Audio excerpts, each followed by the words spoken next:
Hello, YouTubers. Joe Kersey here on Friday, August 3rd, 22:25 in the evening, right? Eastern Time. Now, before YouTube gets its panties in a wad, let's clarify that from time to time you're going to hear stuff in the background like this. Because I'm listening to KCEEAM out of Tucson, as I did the other day. If they can hear what's going on in the background, well, I guess they've got real great panty detectors. So God bless us all. Now, as promised, I said I was going to discuss liturgical matter in the Church of England. Well, which of course, anything that has to do with liturgy has to do with belief in the truth of the Christian message.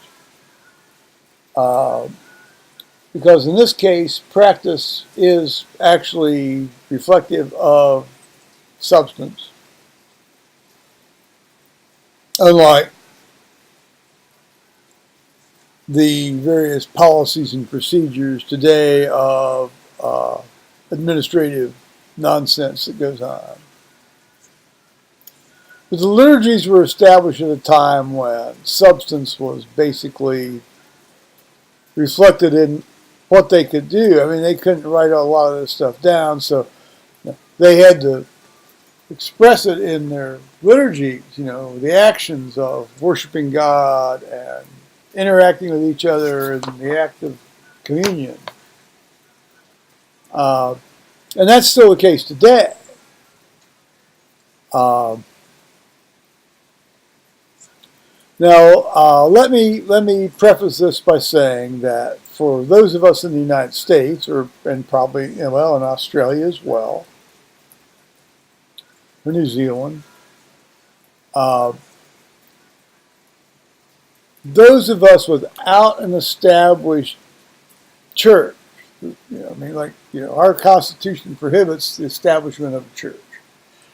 That's often called the separation of church and state. No, it just means you can't have an established church in the United States. It doesn't have anything to do with whether you can have religion in the public square. It just means you can't have an established church like they have in the Church of England in Great Britain. Because they have that phenomenon over there,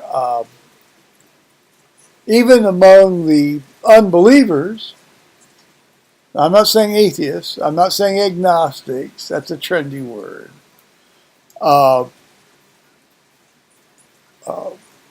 Those folks find the fact of an established church useful as far as feeling included in the nation state and in terms of Christian culture and belief, even if they don't necessarily buy into the specifics of that culture and belief. Hence this thing from Kingsley Amos, which was in the 18th of April, 1987, in The Spectator, page 25. I got this out of Kingsley Amos's collected essays. I think I showed you that earlier today. I know I did. I know I showed you that earlier today. I'll have a little snore here. So I'm going to read through it a bit. And so this is, I make no claim to copyright on this. Kingsley Amos wrote this in The Spectator, 18 April 1987 on page 25. But I want to go through it and comment on it. As a believing, liturgical, Anglican Christian. Its title is God Forsaken. Their editor in The Spectator says, Kingsley Amos would like to believe in God but cannot. He explains why he has a right to call the Church of England to order.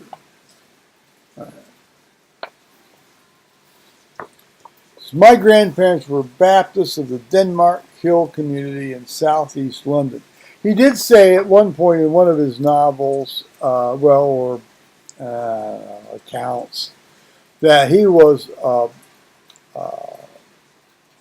poor Protestant from poor people. I mean, so like a poor Protestant from poor people, or a poor Christian, a poor Protestant Christian. He didn't say one way or the other in the stuff I'd read before whether he was a member of the Church of England or not. My parents, who first met in chapel there, moved eventually away from the chapel and towards the church. Church meaning in England, the Church of England. Like not a few English nonconformists of that era being like from the mid-20s to, the mid-1940s, late 1940s. But by the time I started taking notice of such concerns, they no longer visibly practiced any religion. When I was a boy, they took me to a few services. At Easter, and at Christmas, and on Armistice Day. Well, we'd call that Veterans Day, November 11th, or Remembrance Day, Remembrance Sunday, the way they do it now over there. But they never gave me religious instruction, told me to say my prayers or anything like that. Interestingly, I was raised in a Methodist Church Protestant household, and we went every week, and I went to Sunday school up to the point of when I was 13, and I could play all the Christmas hymns on the piano. Man, that took a lot of effort, but I was able to do it. And they gave me a Revised Standard Version Bible when I had, graduated out of Sunday school.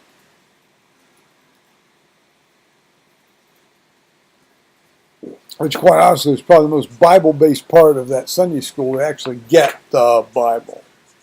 Well, the RSV is a pretty good translation. At the time, I was not familiar with various Bible translations and the accuracy as opposed to Greek testaments and so forth. But at least the RSV has the advantage of not using gender-neutral language. In other words, they don't put words into the mouth of the Greek text. Like when the NRSV says brothers and sisters, it doesn't say brothers and sisters. This is a Delphi. It says brothers. So at least the RSV doesn't do that. The RSV falls a bit short in its Hebrew is not quite as accurate as the NRSV Hebrew. So that's enough of that for Bible translation today.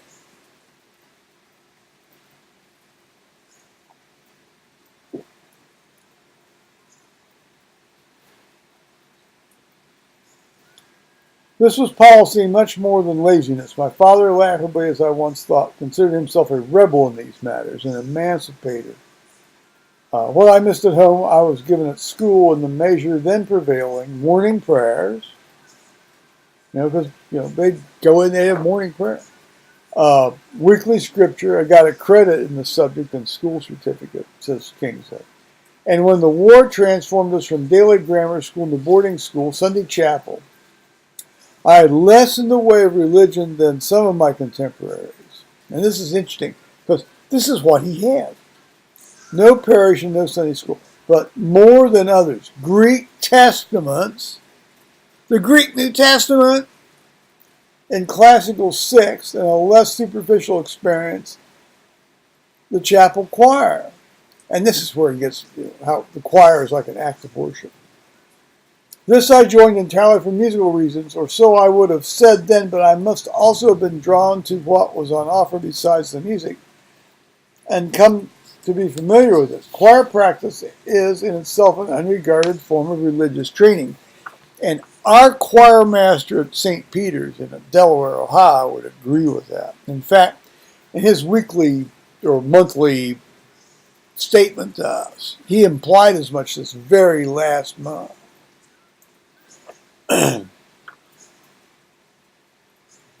Except in detail, I have described the common experience of many thousands of my age group.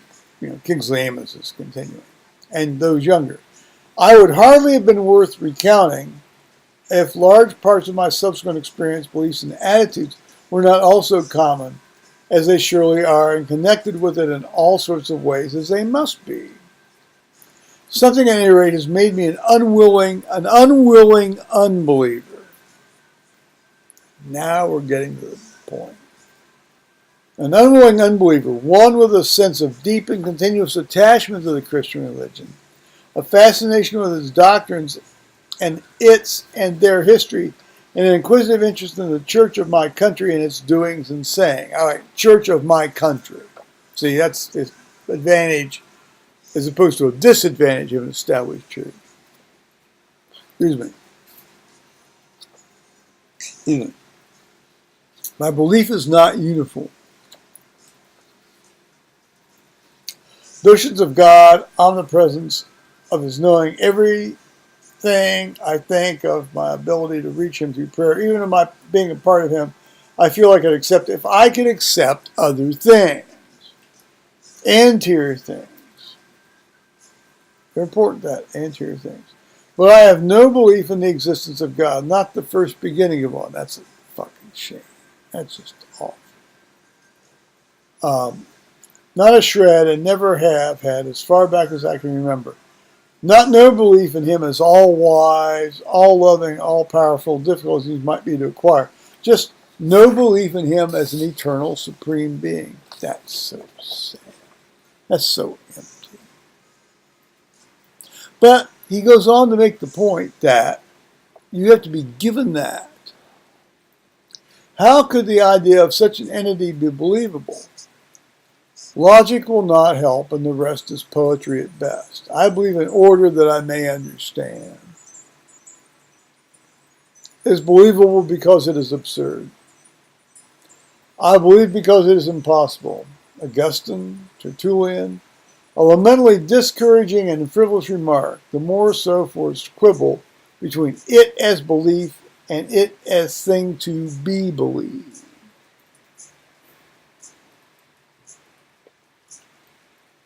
But there the belief under discussion was of course not God as a general concept, but the Christian God, and all the immense structure of Christianity. Once more I feel I could take the second step as soon as I had taken the first, and accept a God who became man. But how can all the rest be accepted, every piece of it? And if just one piece, even the smallest, can be dropped, then why not others? Why not all? See, now there I'd have to disagree with him at all. Well, not insofar as stuff relating to actual Christian belief, but insofar as a lot of what some of the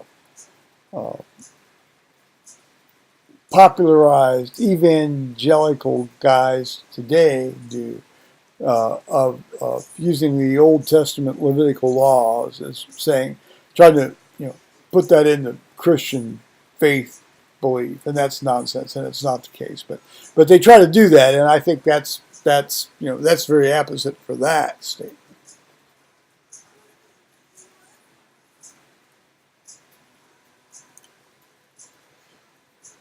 I will never understand how and why, not until I believe, and why not until I believe, and I know well enough by this time that belief does not come by looking for answers to questions. Faith is evidently not an explanation or discovery, but a gift, which is what I had said a few moments back. One principle I can accede to is that human beings without faith are poorer for it. No kidding. In every part of their lives. But many of those in that condition are far from being entirely pauperized. Indeed, are decidedly rich compared to the truly godless, those who know and care nothing about God at all. To us who are brought up, or partly brought up as Christians, but who cannot believe, that's a strange category. A world without religion, and it would nevertheless be as sad and dreadful a place is a world without art. In fact, it would be a world in which art as we have known it might become impossible to create, and great tracts of existing art would for certain become fatally impoverished. Well, maybe not some of these things with like two eyes on one side of their head.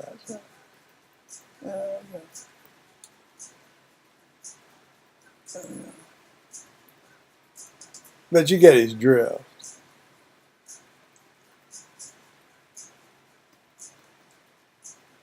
Cool. English poetry is such a trap. Well, okay, we'll go through this. English poetry is such a trap. Specifically, English religious poetry in English is on any reckoning one of its great beauties. Well, I've read a fair amount of this stuff, and frankly, okay, fine. To read such poetry from the outside with only a swatted up knowledge of the religion in it is to experience a bloodless simulacrum of it. Something ominous can be learnt from imagining what it would be like to have read a poem of George Herbert's. And he goes on and on and on and on and on. As it might be, redemption. Okay. Quote, having been tenant too long to a rich lord, okay, unquote, with no more than footnotes for illumination. This is doubtless an extreme case, but from beginning to end, English poetry as a whole has been shaped by religion. That's very true. Constantly reflects it, looks back to it often when it seems farthest away. I imagine it would not be hard to make out similar cases where other arts are concerned. Well, okay, I can't get into that right now. We in this country, meaning the UK and England in particular, not uniquely, may be entering a world without religion. Well, now see, here's where he gets very, very prescient.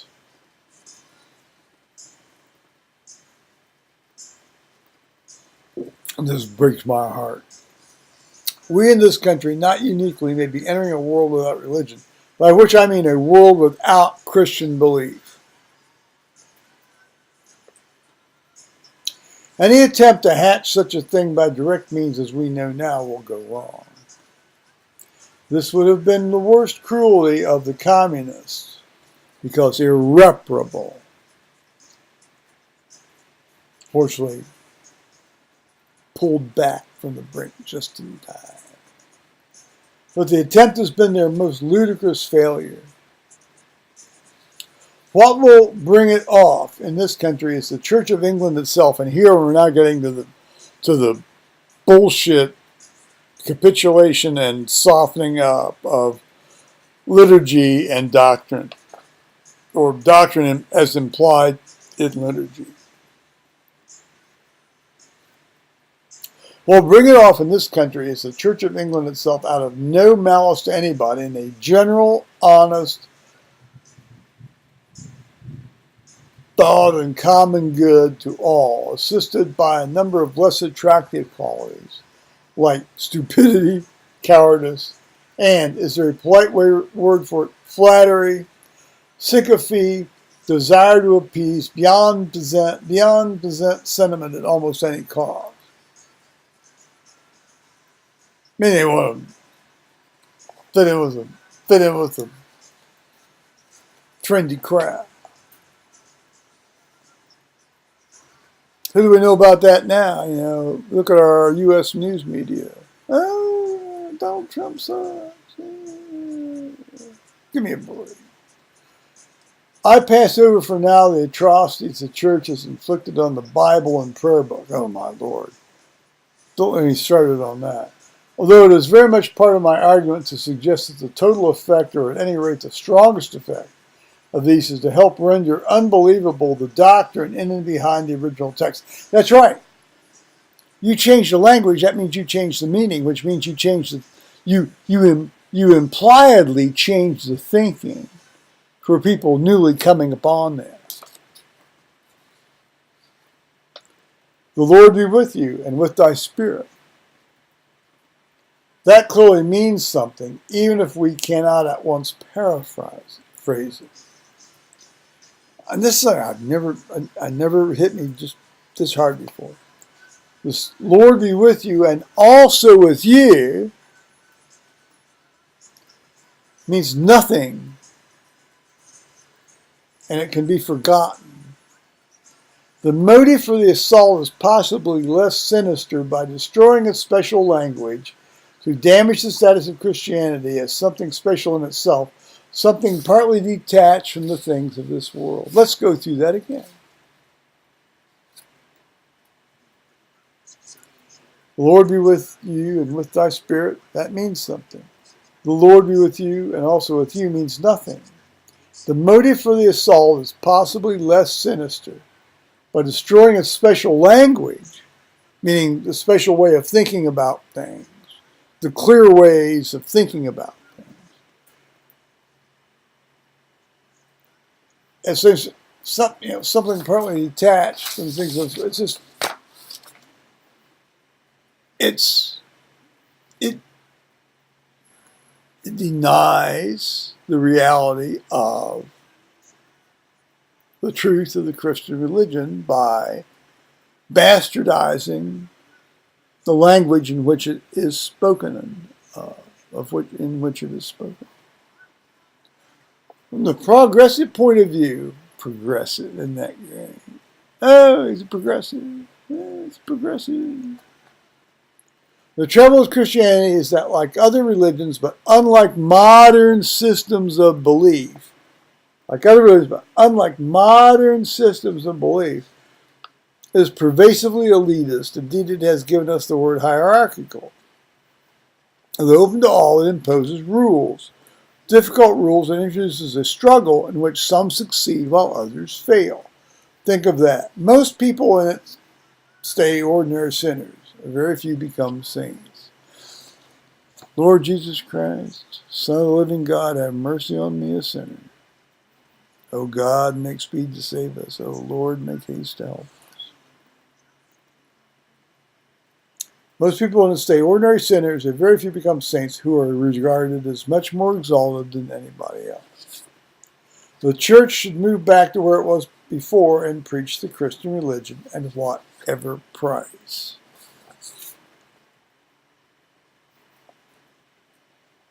It's not just about getting assholes in the pews, guys. It's just not about getting butts in the pews.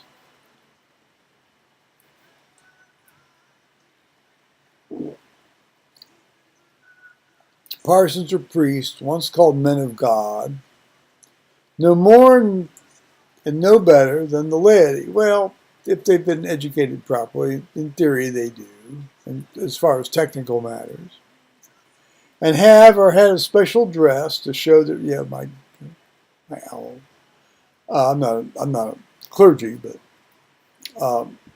accentuated on those increasingly rare, ostentatious special occasions.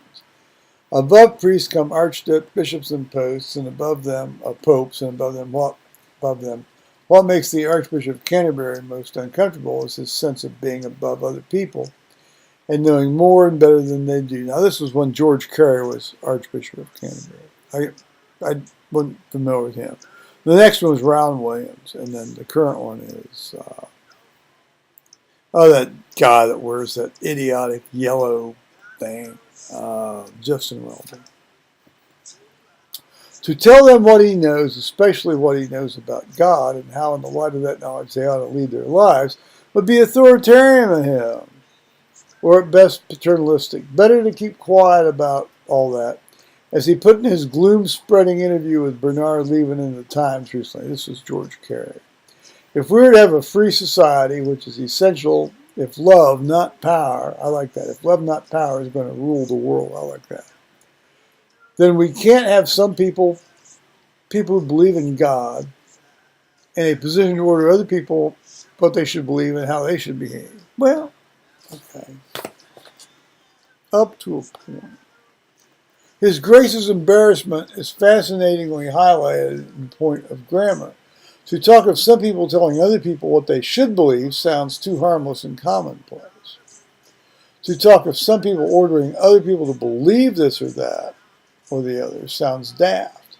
Not anyone ever does. So he coins a totally un-English construction and talks to some people who believe in God being, quote, in a position to order other people what they should believe, unquote. But of course, we can't have the first lot of people in a position to tell or order another lot of people anything else. What then, according to the Archbishop, should the Archbishop's position be?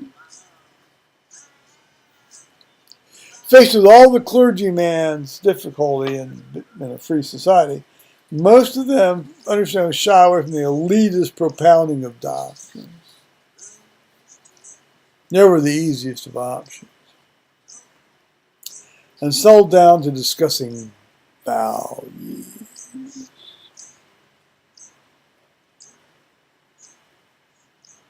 Here, at least, Jack's view is as good as his master. And all can agree that compassion and peace, for instance, are what to believe in. Compassion and peace. Well, yeah.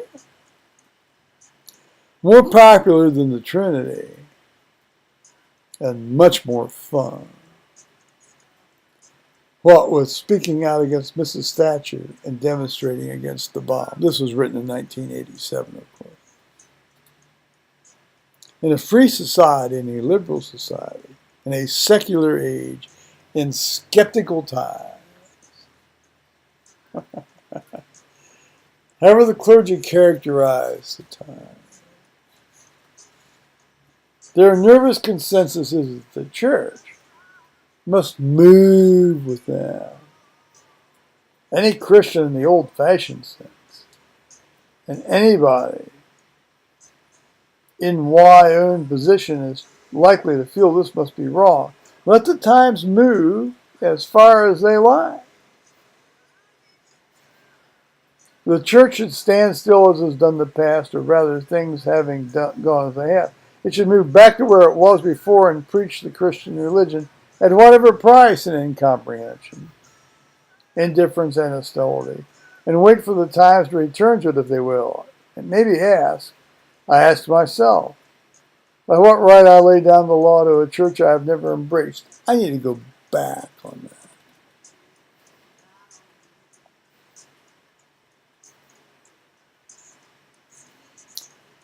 The church must move with it.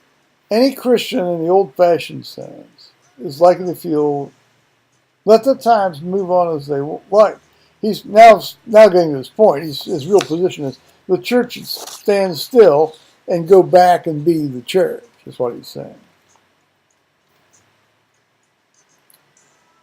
What right do I lay down the law to a church I've never embraced? Well, as an Englishman, I still call it and think of it as my church. And here's where we get to the established church stuff.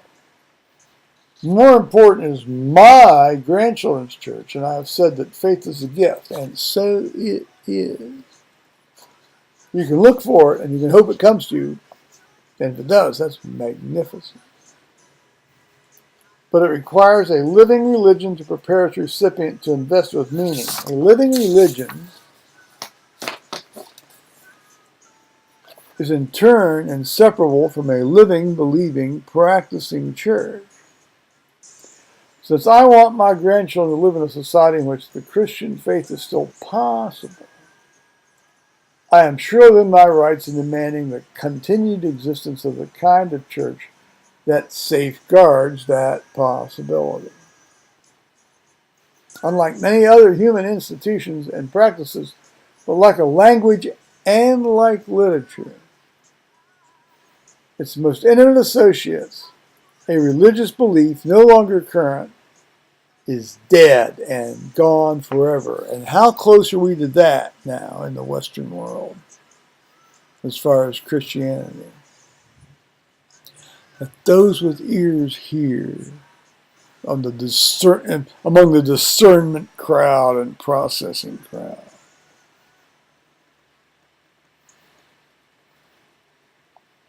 Some years ago, I wrote a novel on that theme. He did. I haven't read that yet. I haven't. The early Christians foresaw the parousia, or second coming, as the return of Christ in glory, either to judge the living and the dead and to terminate this world, or to rule it in person for 1,000 years. And then, of course, the other unstated option is just keep ruling. The new Jerusalem and new earth. Um, just as likely will be much as before, and with everything to do over again. If so, the chances are not bad. There will be still the Jewish religion to build on. Now, first, as some Old Testament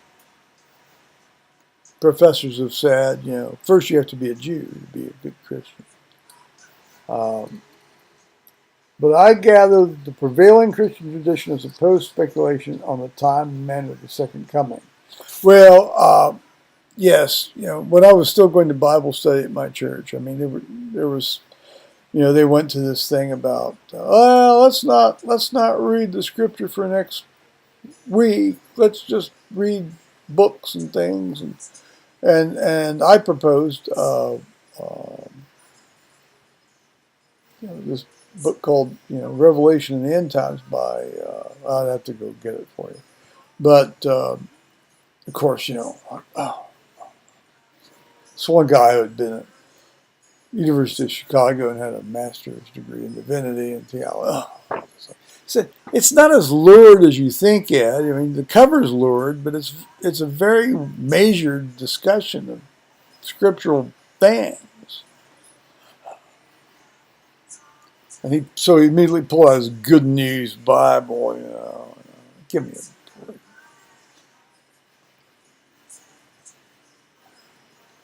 I'll be interested to see who takes his place, if and when we finally get a new rector or rectress. But I gather that the prevailing Christian tradition is supposed speculation on the time and manner of the second coming.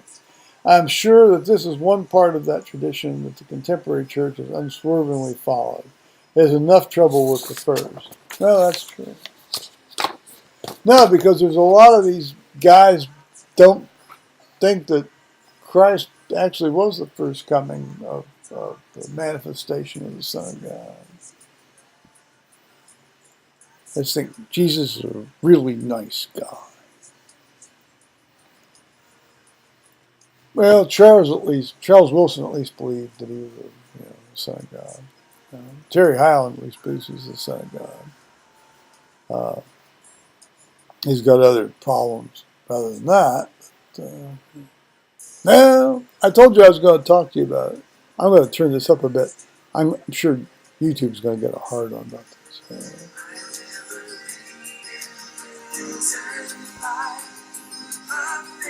Meanwhile, I'll say bye-bye, YouTubers.